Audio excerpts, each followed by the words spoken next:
Hi everyone, I'm Kelly Willis Green and welcome to Serious Coin. This is the podcast where we have rich conversations about wealth.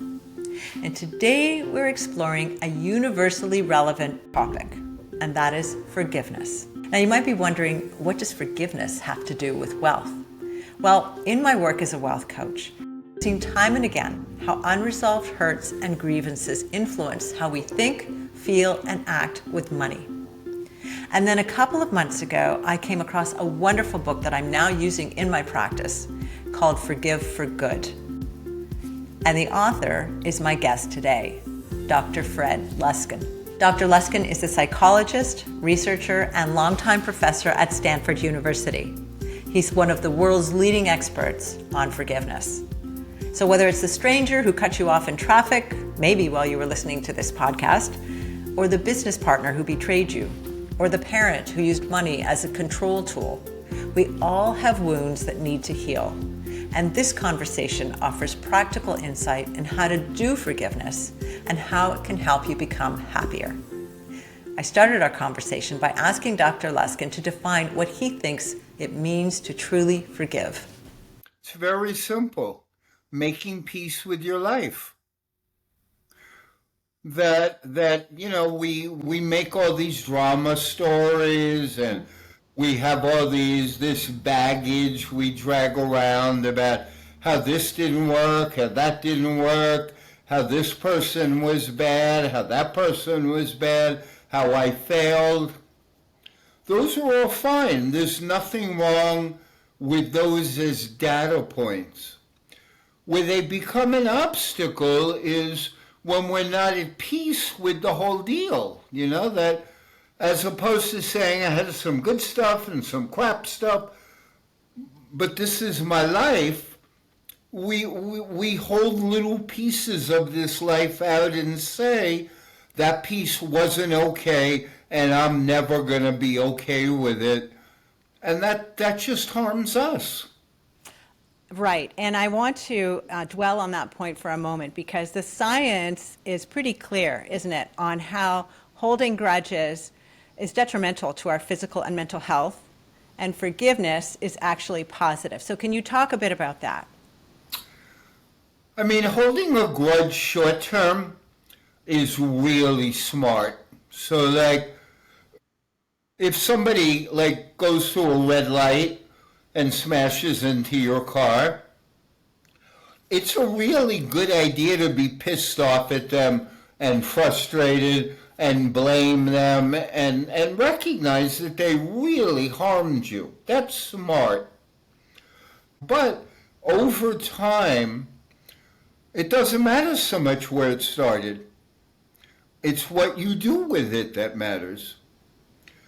So when you continue to blame them for why your life hasn't recovered or healed, you're practicing helplessness.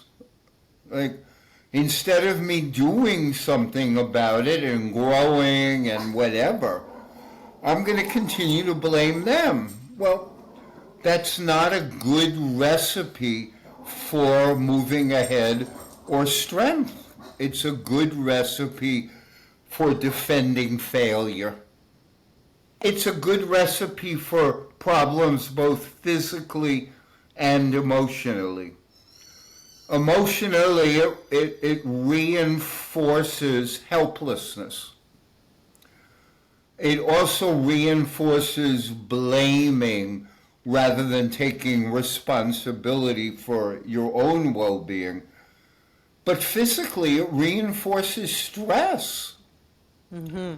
Something happened to me that I can't deal with. And even if it's 10 years later, right now, that's pretty stressful. Acceptance, making peace, letting go, whatever you want to call it, those are present-centered ways of reducing stress. We all know the toll that stress takes on the body. Well, now, a study from the University of Wisconsin has found that people who held on to anger, who held grudges, were more likely to become sick, whereas people who were more likely to forgive had better physical and mental health. Dr. Luskin says one way to reduce stress and experience more forgiveness in your life is to let go of what he calls unenforceable rules. Those are the expectations that we place on others and life itself that we can't actually control. Like expecting every driver to follow the rules of the road, for example, and be courteous. And when they don't, we suffer because our rule has been broken. Now, it might be relatively easy to let go of those milder slights, but what about the deeper stuff? Isn't it reasonable to have the expectation that your spouse will love and respect you, or be a caring parent to your children? I wanted to know what Dr. Luskin had to say about that. The unenforceable piece is the have to. So your partner does not have to love you. They can wake up any morning and decide, I'm done. Or they can decide your behavior is so bad, why would I want to be nice to you? The unenforceable piece is they have to or they owe you. That's the unenforceable piece. The enforceable piece is, here's some thoughts, expectations that I have about your behavior. I can't force you. But if you don't do them, here's what I might do in response, which keeps it like sane, rather than walking into a relationship where partner doesn't do what you want. You say in your brain, ooh, they just tripped a hot wire.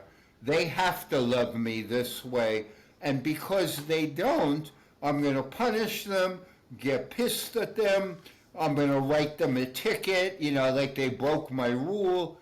We escalate it to a place where you can no longer easily have the necessary discussion.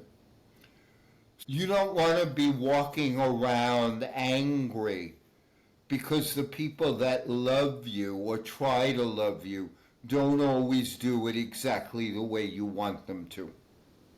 Right. And that, I think, leads to this forgiveness process that you have developed and you've used with people around the world, some in truly egregious, traumatic situations that they've had to work through and try to forgive. And if I try to identify what I understand to be the three components, then maybe you'll talk about them in greater detail. And again, we can look at some real life scenarios. The three components of forgiveness are, one, learning to take something less personally. Two, taking responsibility for your feelings and responses, as you've been alluding to. And three, what I find the most interesting is creating a positive intention where you move yourself from the wronged party or victim to the hero of your own story. And I find that fascinating. So could you maybe elaborate a little bit more on those as we've laid those out for listeners?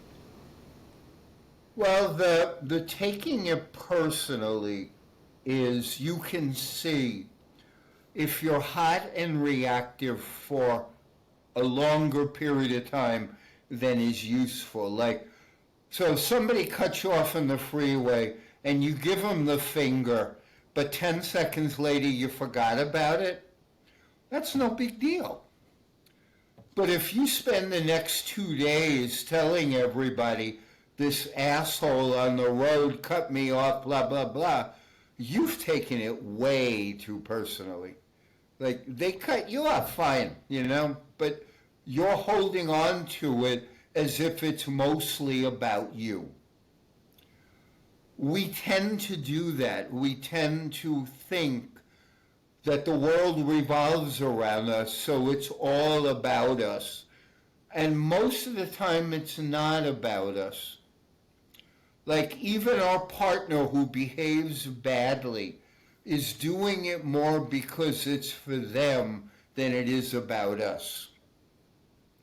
So downshifting a little bit to, well, wait a second. Yes, I know this hurts, but it's not just about me. It's about them. It's about the relationship. So that's one piece. The second is, even if I'm upset about this for like 5 years, it's not their responsibility to change so that I can feel better. Sometimes they can't change. Sometimes they're dead. Sometimes they think they did the right thing and you think they did the wrong thing. So if a partner, I've known people who, like, they say, hey, I'm tired of your jealousy. Like, you may have whatever reasons you have to be jealous, but no, thank you. But the other partner thinks, hey, you flirt too much. You know what I mean? So both partners believe they're right. So there's nobody who's going to give in and say, hey, it's got, you got 2 points of view. So if you're bent out of shape because you're jealous, or bent out of shape because your partner is flirting a lot, that's something after a while for you to manage. Make a decision, do what you need to do, calm yourself down, but release this endless bitterness. And the last piece is, don't turn it into a story where you're helpless. Because that's when we really suffer. The victim story is, I'm the helpless recipient of bad behavior. You have to shift that to, hey, I see this, I don't like it, but I'm responsible for my life. And if I want to move ahead, I better figure out something about my life, not your life, to move ahead on. So what victims do is they keep on talking about who harmed them. What more heroic people do is talk about how they resurrected or saved themselves. I love that. And as you were describing that, I was thinking about when the harm has happened in the past.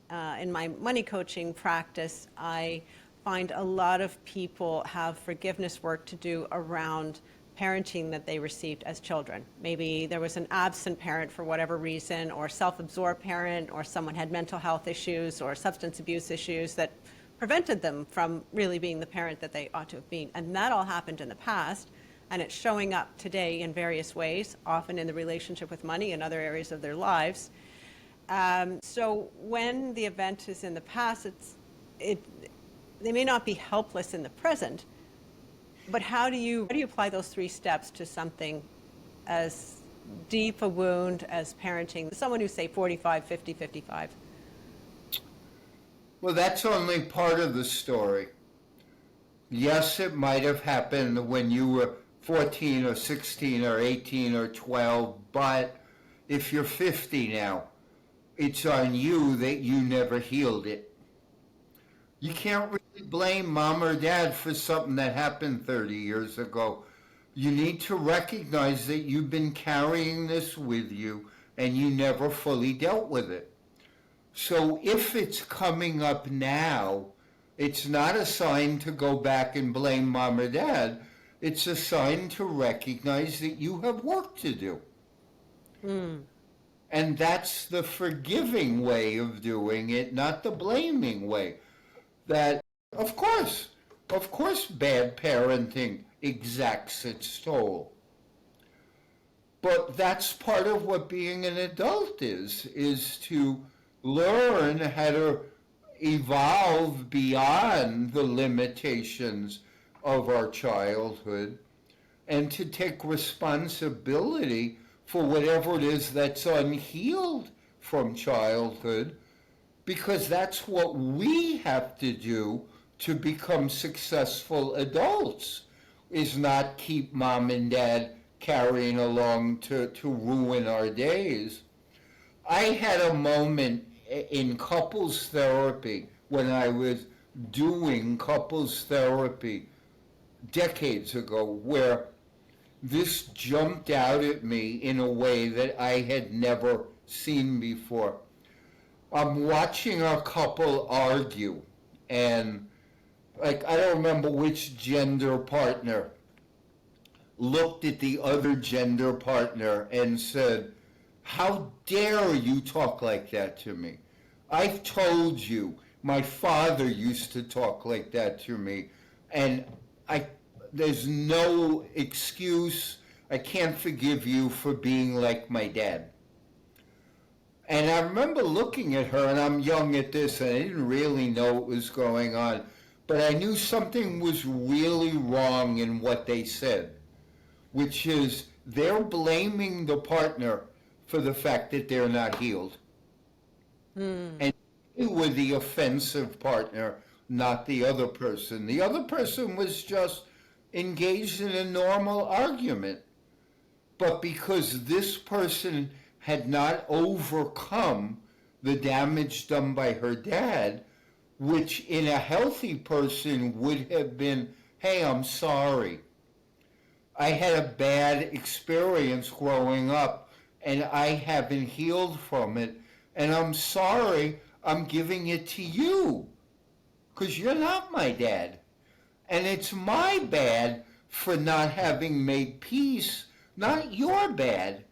But it took me months of doing therapy to realize how much we attack other people and blame them for triggering stuff in us that's only about us. I thought that was an interesting observation, that we blame other people for triggering stuff that's only about us. And it got me thinking, maybe forgiveness needs a rebrand, because the very word can cause people to be defensive, to stiffen.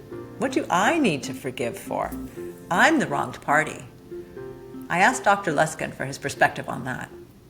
But the person who is practicing unforgiveness is the only one who can practice forgiveness. So if you were harmed by your parents, and 25 years later something comes up and you blame mom or dad again, that's not mom or dad's fault or responsibility.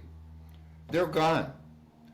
It's entirely your doing, interpreting something through that lens of unforgiveness.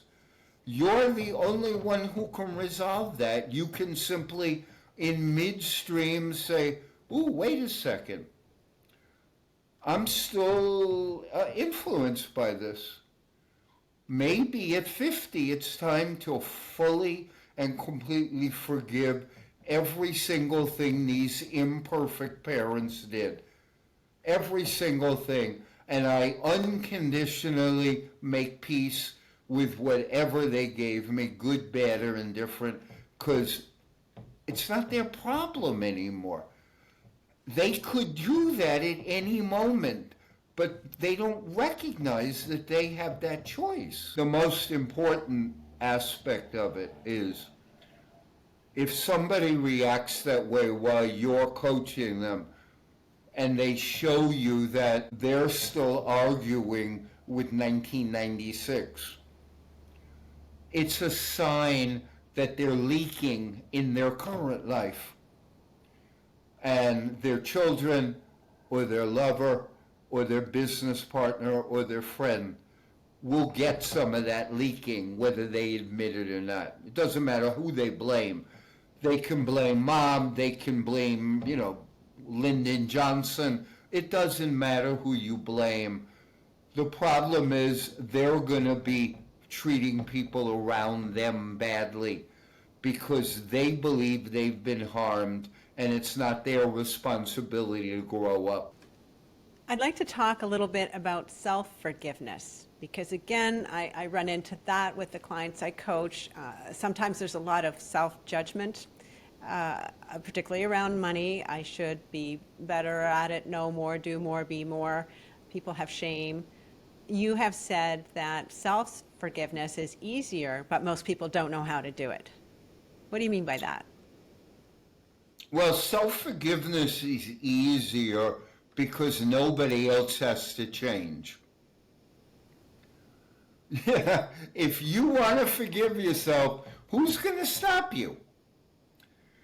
But if with your forgiveness piece, if I understood, you were saying it's not up to the other person to make any changes. It's all on us to change our responses. Have I got that right? You know, self-forgiveness involves some very strong positive steps. Okay. It's not so much about how you feel, but about how you act.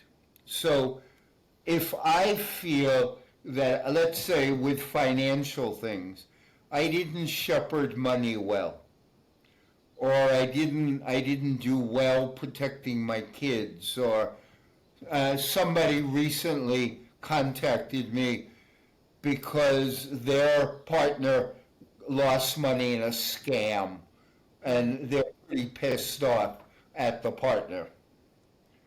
So if I lost money in a scam and I need self-forgiveness, the first thing I better damn well do is apologize to anybody I harmed. So if I hurt my family, step one is I'm sorry. Like, my behavior harmed you. Doesn't make me a criminal, but I screwed up, so I owe you an apology. Second, are there any amends that I can do? You know, is there something like, if I dipped into my kid's college fund, what can I do to make it right, if anything? But those are two crucial pieces of self-forgiveness. The third is genuine remorse. Like, I really feel bad about what I did, and so that gives you some freedom to dump on me for a while. It's like, and then the last piece before you earn self-forgiveness is, how do I make sure I don't do this again? So self-forgiveness comes when you do these kind of things and you resolve the situation as best you can, then you can let yourself off the hook and move on. You've done what you can. You've apologized, made amends where you can, like really feel bad, and then change if you need to. If it's just an accident, that's life. Life happens. You can't live perfectly.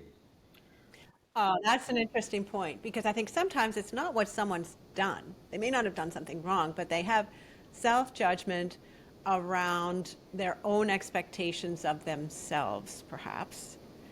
As I said, I should know more at this stage, or I was asleep at the wheel when this was going on in my business and I didn't see it. They haven't caused harm necessarily to someone else, but it's just a feeling of shame as opposed to a guilty act, if you can understand the difference. There's nothing wrong with feeling shame for a while. That's healthy. You don't want to live there. Right. But don't pop psychology yourself away from feeling legitimately bad if you harm things. That's a sign of care and maturity. And I'm more anxious about the people who don't than the people who do. It's just that you don't want to end up there as a destination because you do that instead of growing up. So if you live in shame, that's useless. But if you feel some shame and guilt, it prompts you to change or make sure you don't do it again. If you live there, it's to hide from responsibility, which means like I do the best I can and then I go back out there and take some risks. So shame is valuable short term in doses. It's not valuable long term as a lifestyle. How do you know when you're ready to forgive? And what should be your first step? I mean, there's a general way of saying that people who already forgive, they get a little more tired of themselves arguing about it than they do what happened. Like, oh, I'm just so sick of hating my mother or beating myself up or woulda, coulda, shoulda. They get tired of their own nonsense. That's like the most generic thing. What that means is they have grieved the loss or the wound or the suffering. The key piece in the feeling state is, like, if you need to forgive someone who's harmed you, it's important to go through a range of emotions. Like, I'm pissed at them. Good. So be pissed for a month or two. Then I'm really scared that it may happen again. Good. Be scared for a while. Then I'm depressed because I feel kind of hopeless. Good. Feel depressed or hopeless for a while.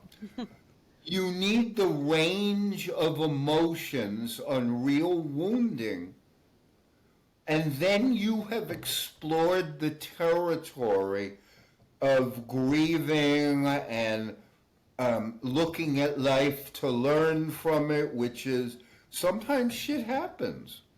Sometimes you screw up, sometimes they screw up. But after a while, it comes to a place where you're no longer learning or growing from the feelings, you're just stuck. And smart people recognize I'm stuck. It's me that's stuck, not the situation. And then they start thinking, well, I better pick my head up and start finding other things and sunshine and value. But you need to have felt certain things. Given that our listeners are incredibly busy, but they're very results-oriented people, can you offer one or two action items that people could take today? Is there a daily practice for forgiveness? Or what would be a couple of action items that people wanted to release in their life? If the most important thing is, if you want to get more forgiving, be happier now. Like, appreciate the good, be thankful, enjoy the sunshine, love your kids. The more happy you are right now, the more forgiving you're going to be. That's so interesting. Tell me about that connection. What are you not forgiving? The fact that you're not happy enough. That's all you're forgiving. If you're happy, there's nothing to forgive. But you're looking for reasons in the past, in other people's behavior, for why you're not happy enough. Thank you, Fred. This has been great. And it is a wealth podcast. So just before we wrap up, at the end of every episode, I ask my guests just a couple of questions that help us to understand your relationship with money a little bit. What do you remember was talked about around money? I know my father had a lot of fear around money. He was older when I was born, so he touched the very edge of the Depression. And so he had a lot of anxiety about not having enough, about like that it's an unsafe world financially. A lot of people have that, and it has very little connection to the amount of money often. I got those messages strongly. My mother did not get those messages being younger. The other messages I got, which I'm really grateful for, is when it comes to money, like everything else, be honest. Don't try to cheat people. Like, like I got very, like, deep, what you might consider traditional American values, work hard and be honest. How would you finish the sentence? To me, money is. It's a representative of every single thing that human beings bring to themselves, their life, and this world. It's not divisible or shrinkable. Every single aspect of our humanity comes out into how we deal with money and resources and things like that. Thanks so much to Dr. Fred Luskin for joining me to talk about this really important yet challenging topic. If this episode spoke to you, I hope you'll try some of his tips this week, whether it's making peace with an old story or just becoming happier. You can explore Dr. Luskin's work in his best-selling books, Forgive for Good or Forgive for Love, as well as practical tools like Forgive for Good Recovery Workbook. He also leads workshops through the Stanford Forgiveness Project, and you can find all the links and resources at fredluskin.com. If you found value here, please share this episode with someone else. Thanks for listening to Serious Coin. Serious Coin is provided for your general interest only, and nothing we discuss should be taken as investment, tax, legal, or professional advice. Always talk to a licensed professional before you make any financial decision.